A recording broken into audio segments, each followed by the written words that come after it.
বোরো ধানের ক্ষেত্রেও আমরা দেখেছি যে এরকম 135-145 দিনের যে ধানগুলো আছে, যারা একটু হচ্ছে গিয়ে নিচু এবং মাঝারি জমিতে লাগিয়েছেন, যেখানে ক্যানেলের জলের উপরে নির্ভর করে বড় চাষ, সেখানে তারা জল পাচ্ছে, অসুবিধা নেই। কিন্তু যেখানে হচ্ছে গিয়ে নিচু জমি কিন্তু ভূগর্ভস্থ জল উত্তোলন করে সেচ দিতে হচ্ছে, সেখানে কিন্তু তাদের সেচের পরিমাণ অনেক বেশি লাগছে।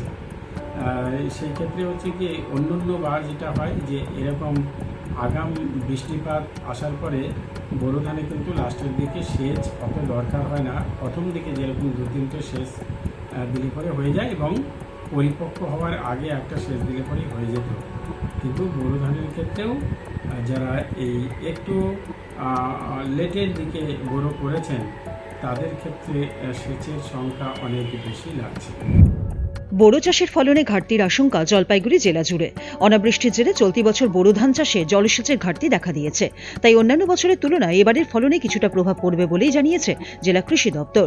অনেকেই ফাল্গুনের বৃষ্টির জলকে সংরক্ষণ করে বোরো চাষ করে থাকেন, তবে এবারের ছবিটা একেবারে আলাদা।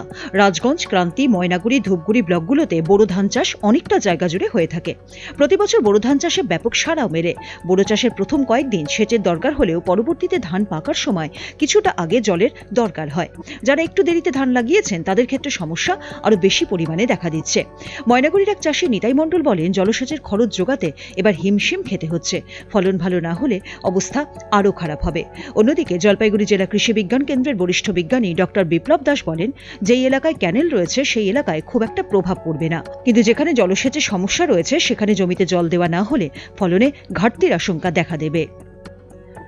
ময়নাগুড়ি থেকে অর্ঘ্য বিশ্বাসের রিপোর্ট, উত্তরবঙ্গ সংবাদ।